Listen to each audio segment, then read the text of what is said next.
जयपुर के video lecture series में आपका स्वागत है। आज हम क्लास 8 साइंस के एनसीईआरटी बुक के chapter 1 crop production and management की बैक एक्सरसाइज करेंगे।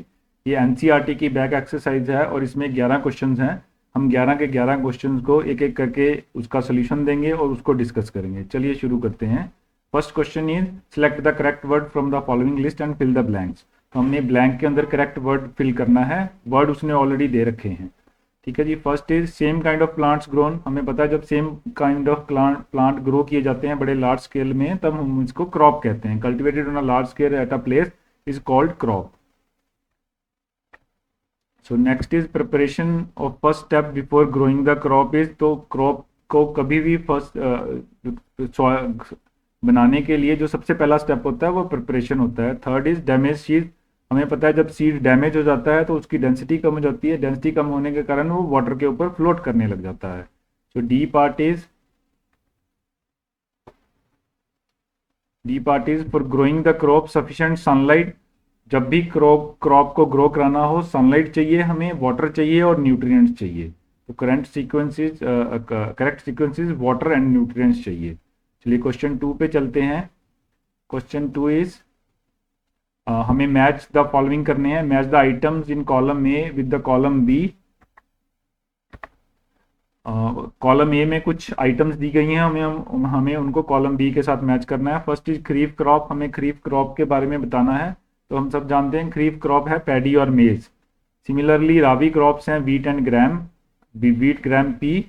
केमिकल फर्टिलाइजर्स वो फर्टिलाइजर्स होते हैं जो मैन मेड होते हैं और फैक्ट्रीज में बनाए जाते हैं। तो यूरिया और सुपर फॉस्फेट जो हैं वो केमिकल फर्टिलाइजर हैं। ऑर्गेनिक मैन्योर वो मैन्योर होता है जो एनिमल और प्लांट एक्सट्रैक्ट से बनाया जाता है। तो इस फोर्थ का हो जाएगा बी पार्ट। तो correct sequence is first is D, second is C, third is A and fourth is B. Question 3 पे चलते हैं। Explain the below given terms. 4 term दिए गए हैं, एक एक करके एक्सप्लेन करेंगे। थर्ड ए पार्ट है सॉइल प्रिपरेशन। तो हमें पता है जब भी हमें सीड्स सो करने होते हैं, बीजने होते हैं, उससे पहले हमें सॉइल को प्रिपेयर करना पड़ता है। This is the basic step before cultivation of the crop in preparation of the soil. It involves losing the soil resulting in deeper penetration. This process increases the growth of several microorganisms, earthworms, which enrich the soil with the humus and other essential nutrients in the soil. जब हम soil को prepare करते हैं तो हम उसको लूजन करते हैं, उसके अंदर एयर की क्वांटिटी बढ़ जाती है जिससे उसके अंदर माइक्रो ग्रो हो जाते हैं। Tilling of the soil bring rich nutrient of the soil in the top surface. जो बॉटम सरफेस के न्यूट्रिएंट्स होते हैं जब हम टिलिंग करते हैं तो नीचे वाली सरफेस ऊपर आ जाती है, नीचे वाली सॉइल ऊपर आ जाती है, जिससे ऊपर वाली टॉप लेयर में न्यूट्रिएंट ज़्यादा हो जाते हैं। Basically plants require nutrients for their proper growth and functioning. The process of losing a soil is called tilling or ploughing of the soil. Ploughing takes place with the help of bull or an appropriate equipment. आजकल जो है वो tractors या machinery की मदद से किया जाता है। This helps the plants to utilize completely and nutrients obtained for their growth. So next question, third B पे चलते हैं। Threshing. Threshing is the process of separating grains or seeds from the chaff. Chaff जो होता है husk होता है, unwanted material होता है, और grain और seed basically food होता है जो हम use करते हैं। The process takes place after harvesting of the crop. जब हम crop को काट लेते हैं उसके बाद इसको किया जाता है। It is generally takes place by the machine known as combine. Combine जो मशीन होती है 2-3 प्रोसेसेस को कंबाइन कर देती है, इसीलिए इसको कंबाइन बोला जाता है। This machine is a combination of both harvester and thresher. Harvesting का और थ्रेशिंग का दोनों काम कर देती है। वो फसल काट भी देती है और फसल को साफ भी कर देती है। It cleans the harvested grain before our uses. So next is third C is sowing. Sowing is an important process in production of crop. तो बीज बोने को सोइंग बोला जाता है। The process of placing the seed in the soil for growth of the plants is known as sowing. The selection is important for better growth of the plant. The net production of the crop yield is improved through sowing. तो अगर अच्छा seed बोया जाएगा और सही से बोया जाएगा तो प्लांट की क्रॉप की ईल्ड बढ़ने के चांसेस बढ़ जाते हैं। It is done traditionally by the tool or a seed drill. Seed drill एक फनल टाइप की रहती है, कॉनिकल शाफ्ट रहती है, उसके ऊपर हम बीज डाल देते हैं, वो एक एक करके सॉइल में बीज डालती रहती है।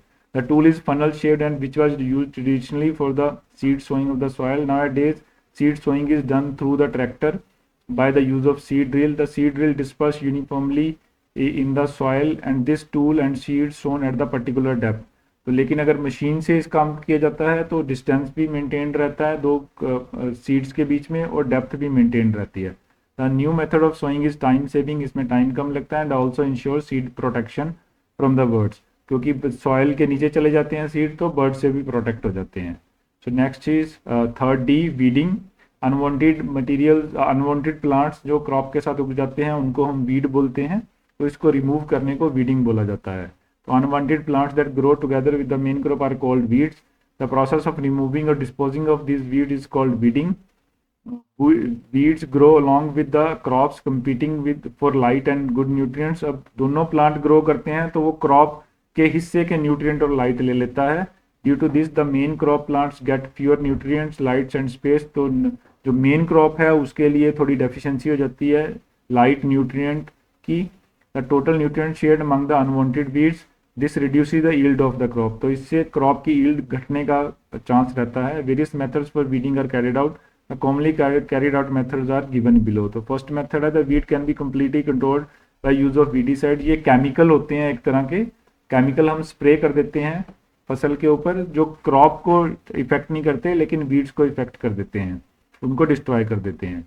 सो the chemical is not toxic to the crops. The second point is the tilling process takes place before sowing of the crop help the removal of unwanted plants. तो जब हम टिलिंग करते हैं तब भी हम अनवांटेड प्लांट्स को वहां से निकाल देते हैं। It is good to remove the weeds before the production of flower and seeds। So next is removal of weeds manually। manually हम खुरपी की मदद से, एक इंस्ट्रूमेंट होता है खुरपी, उसकी मदद से हम काट काट के weeds को निकाल देते हैं। takes place through खुरपी which involves regular cutting of weeds and uprooting weeds which are closer to the ground।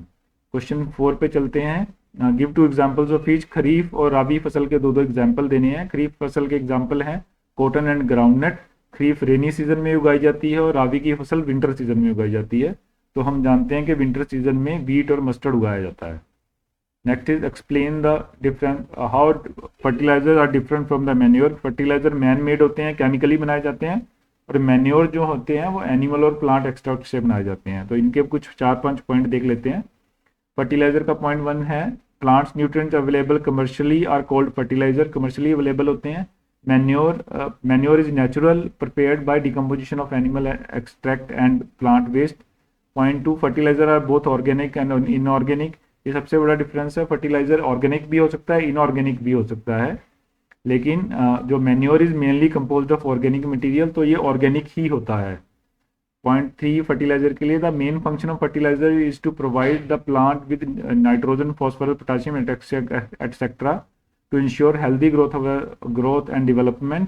Manure के लिए they help in enriching the soil quality by organic matter and nutrient. Point 4 है fertilizer के लिए the addition of fertilizer to the soil is followed by schedule and a proper routine. जो भी plant expert आपको crop उगाने की सलाह देते हैं वो आपको साथ में शेड्यूल भी देते हैं फर्टिलाइजर डालने का। लेकिन मैन्योर के केस में the addition of manure does not require any special guideline. तो कुछ ज़्यादा स्पेशल गाइडलाइन जिनके लिए फॉलो नहीं किए जाते। पॉइंट नंबर 5 है फर्टिलाइजर के लिए fertilizer is prepared in factories. Manures can be prepared in the field. तो मैन्योर को फील्ड में भी प्रिपेयर किया जा सकता है, लेकिन ये आजकल फैक्ट्रीज भी, छोटी मोटी फैक्ट्रीज में भी बनाए जाते हैं। फर्टिलाइजर थोड़े कॉस्टली होते हैं, मैन्योर काफ़ी सस्ते होते हैं। क्वेश्चन नंबर 6 पे चलेंगे। What is irrigation? Describe 2 methods of irrigation which conserve water. हमें इरिगेशन के मेथड बताना है। हम जानते हैं कि क्रॉप को वाटर, पानी देने की जो प्रक्रिया है हम उसको इरिगेशन कहते हैं, और हमें ऐसे 2 मेथड बताने हैं जिससे हम पानी की सेविंग कर सकें। कंजर्व मतलब सेव कर सकें। So first is irrigation is the process by which water is supply to the crop at different intervals. जब भी क्रॉप को पानी की जरूरत हो तब हम उसको पानी देते हैं, तो इस प्रोसेस को इरिगेशन कहा जाता है। The time and frequency of irrigation varies according to the different season, crops and soil types.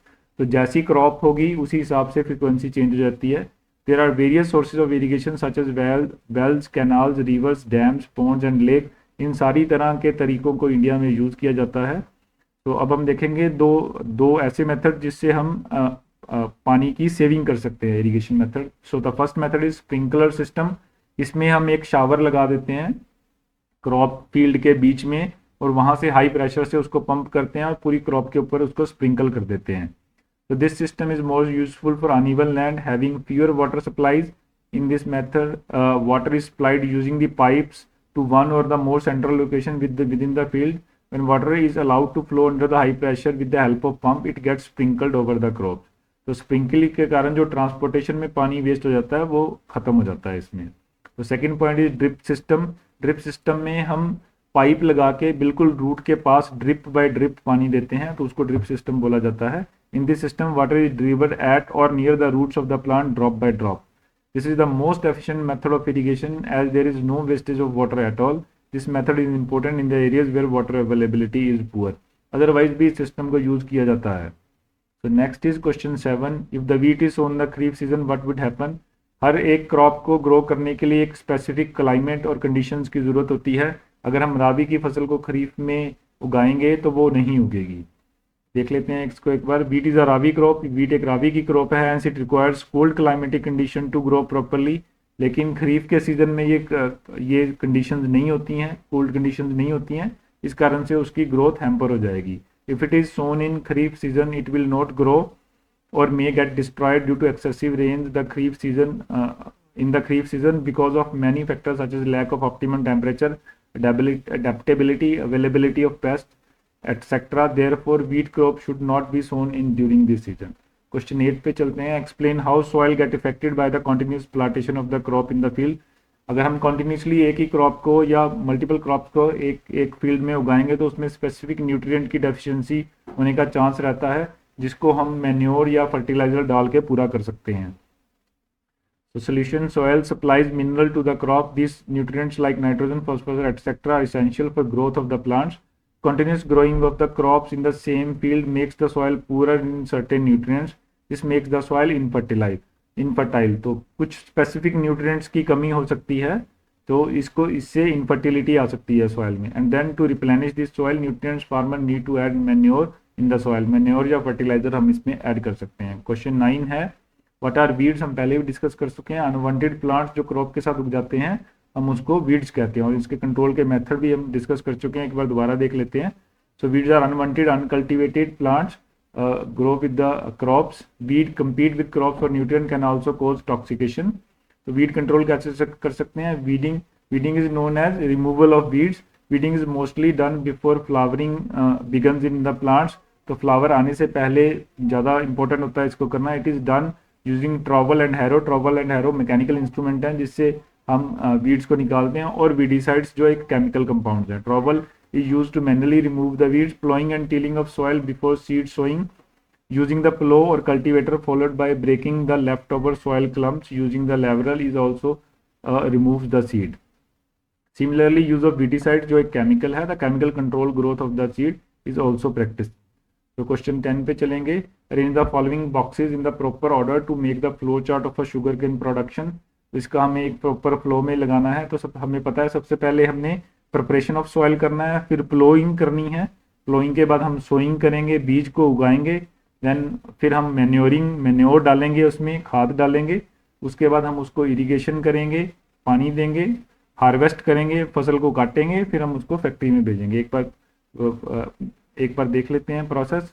Preparation of soil, ploughing of field, sowing, manuring, irrigation, harvesting and sending the crop to the factory. Question number 11, हमें ये 6 points दिए गए हैं, उनके लिए हमें एक word supply करना है और उस वर्ड को हमें इस जिक्सा पजल में ऐड करना है। तो एक एक करके हम एक वर्ड सप्लाई करेंगे। Providing the water to the crop, हम इसको इरिगेशन बोलते हैं। Keeping the crop grains for a long time, तो हम इसको स्टोरेज बोलते हैं। पॉइंट 5 है certain plants of the same kind grown for a large scale, इसको हम क्रॉप बोलते हैं। क्रॉस में देखते हैं 3 number point, a machine use for cutting the matured crop, तो इसको हम हार्वेस्टर बोलते हैं। A rabi crop that is also one of the pulses, तो ये ग्राम है रावी क्रॉप। 6 नंबर है process of separating grains from the chaff, तो इसको हम विनोइंग बोलते हैं। तो हम इसको इसके बीच में फिट करके देखते हैं, ये पूरा फिट हो गया है। ठीक है जी। नेक्स्ट इज तो ये इससे 11 के 11 क्वेश्चन हमने कंप्लीट कर लिए। ये हमें मार्च 2024 का जो एग्जामिनेशन आ रहा है उसके लिए हमने ये सीरीज तैयार की है। हम सारे चैप्टर्स की बैक एक्सरसाइज जो 23-24 के सिलेबस के अकॉर्डिंग है हम धीरे धीरे करके लेके आएंगे। अगर आपका कोई भी क्वेश्चन है इसके बारे में तो आप हमें कमेंट सेक्शन में कमेंट कर सकते हैं। हम कोशिश करेंगे कि जल्दी से जल्दी आपके